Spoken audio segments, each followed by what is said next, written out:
Essa é a nossa segunda aula e agora nós vamos falar sobre o potencial de membrana e o potencial de ação. Para que você compreenda esses conceitos, é preciso que você tenha recordado sobre a estrutura da membrana plasmática e sobre o transporte celular. Quais são os potenciais que a membrana plasmática ou a célula apresenta? Tem o potencial de repouso, que é um potencial, uma energia potencial da célula em repouso. O potencial graduado, que é essa modificação do potencial em repouso, e o potencial de ação, que é a modificação que irá ser capaz de gerar uma excitabilidade nessa célula. Vamos entender todos esses conceitos vamos entender todos esses processos de uma forma mais detalhada. Para que aconteça um potencial de membrana, na verdade, o potencial de membrana ele vai acontecer pela diferença de concentrações dos íons ocasionados pelo transporte ativo. Então, nem todos os íons têm a mesma permeabilidade na membrana plasmática por causa da diferença da quantidade de canais iônicos, também por causa dessa seletividade desses canais. Por isso, os íons sódio e potássio irão modificar de forma significativa a concentração, o gradiente eletroquímico do lado de fora e do lado de dentro da membrana. Mas outros íons irão também participar dessa diferença, desse gradiente eletroquímico, como o íon cloreto, que está em maior concentração no meio extracelular, o íon cálcio, que também está em grande concentração no meio extracelular, e os ânions orgânicos, que são chamados também de íons impermeantes, que são as proteínas plasmáticas carregadas. Elas são sempre negativas e, por serem negativas, irão contribuir também com a carga negativa do lado de dentro da membrana. Só para recordar que nós já vimos na aula anterior sobre transporte celular, o íon sódio ele está em maior concentração do lado de fora, enquanto o íon potássio está em maior concentração do lado de dentro da membrana. Aqui nós temos um esquema que vai representar esse gradiente eletroquímico da membrana, ou seja, o potencial de membrana. Aqui nós temos os íons que irão contribuir para esse gradiente eletroquímico. Mas lembrando que aqui dentro da célula, aqui está representando o meio intracelular e aqui está representando o meio extracelular. Lembrando que aqui dentro da célula existem as proteínas plasmáticas que não saem daqui, mas que irão contribuir de forma significativamente com a diferença de cargas e a diferença desse gradiente eletroquímico de um lado para o outro da membrana. Então tá, aqui nós temos nos íons a concentração em cada um dos lados da membrana e qual o seu potencial elétrico. O potencial elétrico ele se refere à carga que aquele íon tem e quanto, medido em volts, ele irá contribuir, ele tem um potencial de energização elétrica nessa membrana. Então, veja bem, aqui o íon sódio, ele tem uma carga positiva, o seu gradiente, o seu potencial elétrico é de mais 65 milivolts. Já a sua concentração do lado de fora da membrana é de 145 milimols. Do lado de dentro ela é 12 milimols. Então veja que tem essa diferença de concentração, mas tem esse gradiente aqui, esse potencial elétrico aqui. Então olha só, como ele contribui positivamente para o gradiente elétrico, e eu disse para vocês que tem proteínas que são negativas aqui do lado de dentro da membrana, essas proteínas negativas irão gerar uma atração para que esse íon entre. Então, de acordo com a sua diferença de concentração, a sua tendência é sempre entrar na célula, porque ele está mais concentrado lá de fora e ele vai tender a ir para onde ele está menos concentrado, como nós vimos lá no transporte celular. O seu potencial positivo também irá forçar a sua entrada para dentro da célula por causa dessa atração dos íons aqui impermeantes. Veja o caso do íon cloreto. O íon cloreto, ele também está numa concentração desequilibrada, onde ele está a 115 milimols do lado de fora da célula e 3,6 do lado de dentro. Então, significa que essa diferença de concentração aqui força a sua entrada dentro da célula, já que é onde ele está menos concentrado. Porém, o seu potencial é negativo, de menos 90 milivolts aproximadamente. Esse potencial negativo força a saída desse íon. Só que nós vamos ver que ele se aproxima bastante ao potencial da própria membrana e por causa disso, o que é mais forte aqui é o potencial que manda na sua entrada. Aqui, vamos ver no caso do potássio. O potássio ele também é positivo e ele está em maior concentração do lado de dentro do que do lado de fora. E ele contribui negativamente com o potencial elétrico aqui. Então, olhando a sua concentração, a tendência dele é sair da célula e olhando o seu potencial de voltagem, a tendência também é sair da célula. Só que ele também está bem próximo ao potencial de membrana, não tão próximo quanto o cloreto, mas ele irá ter essa tendência a sempre sair da célula ao invés de entrar. Mas por que esses íons se mantêm nessas concentrações? Por causa do transporte ativo, principalmente por causa da bomba de sódio e potássio.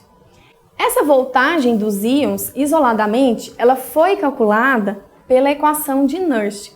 Só que a equação de Goldman pegou todos esses cálculos de voltagem dos íons, principalmente do íon impermeante, e fez o cálculo geral do potencial de membrana. O potencial que todos esses íons aqui irá gerar de potencial elétrico para a membrana.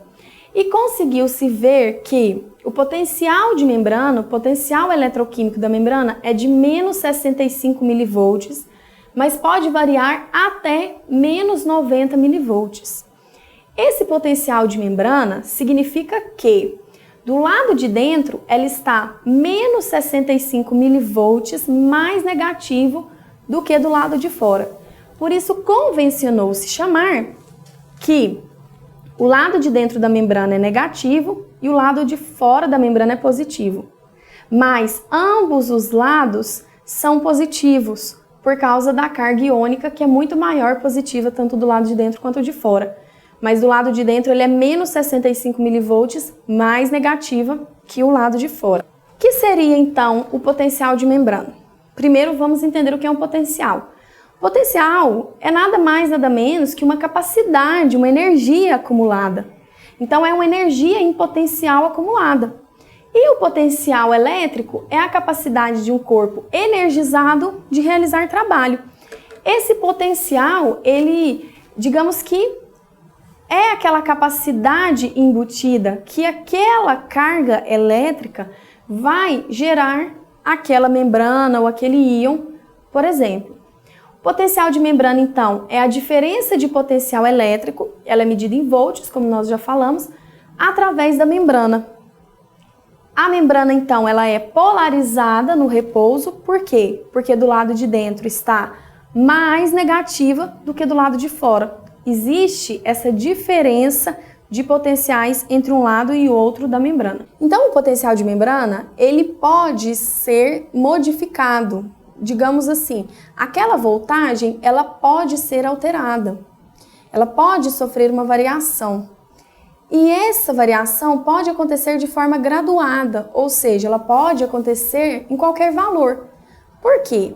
Porque vocês viram que aqueles íons lá carregam consigo a capacidade, na verdade, assim, aquele potencial eletroquímico de atravessar a membrana por causa da sua diferença de concentração e muitas vezes também por causa do seu gradiente elétrico mesmo. Então, por causa do seu potencial eletroquímico. E a abertura de algum desses canais da membrana vai fazer com que esses íons passem de um lado para o outro da membrana. E então, a abertura de qualquer canal na membrana plasmática pode fazer com que esse íon passe de um lado para o outro. E isso faz com que esse potencial seja graduado e possa assumir qualquer valor. Ele pode variar e gerar uma perturbação que irá fazer uma excitação nessa membrana, nessa célula, chegando a extremos. Ele pode chegar, por exemplo, a uma hiperpolarização, onde a diferença de potencial entre um lado da membrana é muito maior do que menos 90, por exemplo, até maior do que um potencial de ação, que nós vamos ver em seguida, mas também ele pode gerar uma variação pequena, onde não gera nenhuma excitabilidade nessa célula, que seria um potencial sublimiar. Essas variações que acontecem nesse potencial de membrana, elas são locais e elas são rápidas. Porém, elas são transmitidas ao longo de toda a fibra. E ela é chamada, essa transmissão ao longo da fibra é do tipo decremental, o que significa que ela vai decrescendo, a sua modificação no potencial de membrana vai decrescendo de acordo com que vai se distanciando do ponto onde ocorreu essa variação do potencial. Com isso, temos o conceito de somação. Essa somação é a integração de diversos eventos dessa variação graduada. Ela pode ser a somação espacial, onde irá acontecer diversos estímulos em vários estímulos ao longo da membrana, em diferentes pontos, e ela vai ser a somação temporal, quando ao longo de um intervalo curto de tempo vai acontecer vários estímulos ali que vão gerar essa variação do potencial. Então, a variação do potencial graduado de membrana vai gerar um potencial de ação. Esse potencial de ação é a resposta da célula excitável às flutuações do potencial graduado. Então, ele é uma reação em cadeia. Acontece aqui nesse ponto, a abertura de alguns canais. Essa abertura de canais vai gerar uma modificação da concentração dos íons de um lado para o outro da membrana. Essa modificação das concentrações dos íons irá alterar o potencial eletroquímico da membrana, o potencial de membrana, isso gerando o potencial graduado. E se ele atingir um limiar, ou seja, uma voltagem específica, vai acontecer o potencial de ação, que é a resposta da célula excitável, é a excitação dessa célula. Essa reação irá passar por toda a fibra de forma unidirecional e decremental. E ela obedece à lei do tudo ou nada, ou seja, ela é binária. Se aconteceu ali o estímulo para gerar uma diferença no potencial de membrana, para gerar uma modificação desse potencial e ele for limiar, ele chegar ao ponto limiar, ele vai despolarizar toda a fibra. Não tem como ele despolarizar apenas a metade, por exemplo. Então agora nós vamos falar aqui sobre o potencial de ação. O potencial de ação, ele é dividido em fases e as fases do potencial de ação vão acontecer de acordo com que haja a modificação, a inversão das cargas pela passagem dos íons através da membrana. Então, para que o potencial de ação aconteça, precisa ter um estímulo que irá abrir os canais para os íons.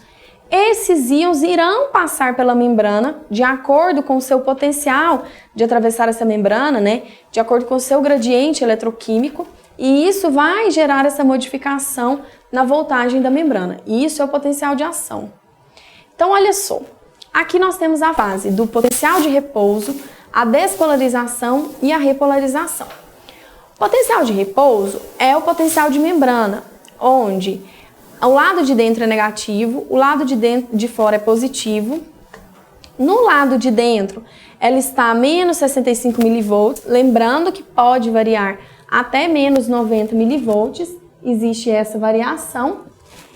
E esse é o estado do potencial de repouso, esse é o potencial de membrana mesmo. Vamos supor que tem alguma perturbação mecânica, elétrica, química aqui nessa membrana, que tenha aberto os canais de sódio, por exemplo. Essa abertura dos canais de sódio vai fazer com que o sódio entre na célula. Por quê? Porque pelo seu gradiente eletroquímico a tendência dele é entrar na célula, ele está mais concentrado lá de fora. Ele vai carregar consigo carga positiva e essa carga positiva que ele carrega consigo vai alterar o potencial de membrana. Se esse potencial de membrana for subindo até mais 35 mV, essa membrana agora está despolarizada, ou seja, essa é a fase de despolarização, pela entrada do sódio na célula. Daí, essa entrada essa mudança na voltagem pode, por exemplo, abrir os canais de potássio, e o potássio já tem a tendência de sair. Quando ele sai, ele volta a menos 65 milivolts, só que com os íons trocados. Esse é o processo de repolarização. E ele sai em tamanha quantidade que ele vai gerar o processo de hiperpolarização, que ele vai contribuir tanto para que o lado de dentro se torne mais negativo que o lado de fora, porque ele carrega consigo cargas positivas, que ele vai colocar a membrana abaixo de menos 65 milivolts. Esse é o processo de hiperpolarização. Essas são as fases que acontecem no potencial de ação. Mas nós vamos ver aqui em um gráfico como que isso acontece de uma forma mais detalhada.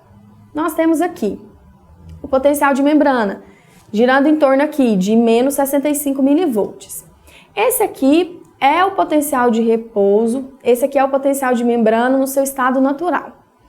Houve alguma perturbação de natureza química, mecânica ou elétrica que abriram os canais de sódio. A abertura dos canais de sódio fez com que acontecesse um influxo, uma entrada desse sódio para dentro da célula. Essa entrada começou a alterar lentamente esse potencial aqui, porque ele carrega consigo carga positiva. Foi alterando lentamente porque a membrana não é tão permeável para o sódio quanto ela é para o potássio, por exemplo. Só que aí chegou nesse potencial limiar aqui. Esse potencial limiar, digamos que seja a menos 45 milivolts. Chegou nesse ponto, essa voltagem que ocorreu nesse potencial aqui abriu canais de sódio voltagem dependente. Lembra daqueles canais iônicos que nós vimos lá no transporte celular? Que se abrem com a variação de uma corrente elétrica, com o surgimento de uma corrente elétrica. Então, esses canais irão se abrir aqui para o sódio e vai acontecer um influxo, uma entrada brusca do sódio dentro da célula. Essa entrada brusca vai fazer com que suba altamente aqui, de uma forma bem rápida, a voltagem da membrana, o potencial de membrana. Então, ele vai ser alterado aqui até mais ou menos, na verdade, mais, 35 milivolts. Nesse mais 35 milivolts aqui, nós chegamos no pico do potencial de ação. Quando ele começa a atingir esse alto potencial de membrana, quando ele chega a atingir essa voltagem aqui positiva, inclusive onde o lado de dentro da membrana se torna mais positivo que o lado de fora, é um estímulo também para se abrir os canais voltagem independente de sódio, os canais de potássio voltagem independentes. Os canais de potássio voltagem independentes começam a se abrir e esse potássio começa a sair da célula e saindo da célula ele carrega consigo carga positiva, voltando a alterar o potencial de membrana por sair da célula com carga positiva. Os canais de sódio são fechados e a fechada dos canais de sódio, ou seja, a parada da entrada desse sódio na célula e o aumento da saída do potássio da célula aqui, vai iniciar o processo de repolarização. Então vai acontecendo a repolarização. E ele sai tanto que ele chega a um potencial menor que menos 65. Então inicia o processo de hiperpolarização. Essa hiperpolarização aqui serve de estímulo para o fechamento dos canais de potássio voltagem dependentes. Então, sendo esses canais fechados, lá em cima já aconteceu o fechamento dos canais de sódio voltagem dependentes, todos os canais agora estão fechados. As bombas de sódio e potássio, as sódio e potássio ATPases, vão restabelecer o potencial de repouso. Então, vamos recapitular aqui. O potencial de repouso é alterado por algum estímulo que abrem os canais de sódio. Pode ser um sódio ligante dependente ou mecano-dependente. Abriram, ele começou a entrar dentro da célula, em fluxo, chegou ao potencial limiar. tem perturbações que geram uma alteração do potencial graduado aqui, mas essa alteração não vai chegar aqui no limiar. Então, esses são aqueles estímulos sublimiares dos quais eu falei anteriormente. Chegou aqui, foi alterado, chegou no potencial limiar, começa a despolarização, porque os canais voltagem dependente de sódio estão abertos. Chega nesse ponto aqui, estão agora fechados os canais de sódio, voltagem dependente, e abriram-se os canais de potássio, voltagem dependentes. Os canais de potássio, voltagem dependentes abertos, começa o processo de repolarização com a sua saída da célula. Sai tanto que gera uma hiperpolarização. O potencial chega em uma voltagem menor que menos 65. Chegou aqui, vai acontecer o fechamento dos canais de potássio, voltagem dependentes. Então, a bomba de sódio e potássio, colocando 3 sódios para fora, 2 potássios para dentro, logo restabelece o potencial aqui de repouso. Veja que isso acontece em um tempo de milissegundos. Isso é muito rápido. Por isso que o neurônio, por exemplo, com o potencial de ação, consegue mandar uma informação muito rápida para outra célula. Aqui nesse gráfico também podemos observar 2 períodos interessantes, que são os períodos refratários. Existe o período refratário absoluto e o período refratário relativo. Durante o potencial de ação aqui, nesse pico aqui do potencial de ação, nenhum outro estímulo, outro potencial pode ser gerado nessa célula. Nenhuma perturbação vai fazer com que outro estímulo venha e faça acontecer um potencial de ação. Então, esse é o período refratário absoluto. Agora, quando inicia o processo de hiperpolarização, inicia o período refratário relativo. Ele é relativo por quê? Porque é muito difícil acontecer outro estímulo e iniciar outro potencial de ação aqui. Porque a membrana está mais negativa do que o habitual. Então, era necessário uma maior quantidade de cargas sendo trocadas ali para que esse estímulo volte a acontecer. Então, ele é relativo, porque ele não vai acontecer tão facilmente, mas ele poderá acontecer se tiver uma maior entrada de sódio ou se tiver uma maior saída de potássio. Na verdade, se tiver alguma perturbação mais forte para que ele aconteça. Nesse vídeo, nós vamos mostrar como que acontece esse potencial de ação. O potencial de ação acontece no sistema neural, vai comunicar o sistema neural com várias outras células do corpo. E no neurônio, esse potencial de ação também é chamado de sinapse. Aqui o vídeo mostra as partes do sistema neural e dentro do sistema neural ele vai mostrar aqui os neurônios e as suas conexões. Então esse é o corpo celular do neurônio, esse é o axônio, que é a parte mais longa, e esses são os dendritos, que são as partes menores. O potencial de ação está representado por essa luminosidade porque justamente ele é um potencial elétrico, né? Uma energia elétrica. Então, ele vem dos dendritos, passa pelo corpo, sai pelo axônio. Essa passagem vai comunicar um neurônio ao outro, via dendrito, corpo e axônio na maior parte das vezes. Também pode acontecer de outra forma. Então, aqui ele mostra a membrana plasmática e esses são os canais de sódio. Aconteceu a abertura dos canais de sódio, o sódio começa a entrar aqui para o lado de dentro. Então, veja que esses são os fosfolipídios, né? A membrana plasmática olhando do seu lado de dentro. E aqui, esses em amarelo são os potássios. Em azul são o sódio. Teve abertura do canal de sódio, está vendo que ele está tendo um influxo. Ele está entrando dentro da célula. E o potássio aqui na sua concentração habitual. Então, aqui ele mostra, essa em verde é a bomba de sódio e potássio, né? A sódio e potássio ATPase, o ATP sendo quebrado e ela jogando o sódio para fora e o potássio para dentro. Sódio em azul, potássio em amarelo. Só que veja bem, aqui tem os canais de sódio aberto, que está gerando uma despolarização. Veja que inverteu aqui. Agora essa inversão fez com que do lado de dentro estivesse mais positivo em relação ao lado de fora. E o sódio continua entrando. Então nós vimos aqui os conceitos de potencial de membrana, potencial graduado de membrana e potencial de ação. No próximo vídeo, nós vamos ver sobre as células excitáveis e vamos ainda continuar vendo sobre algo mais sobre o potencial de ação.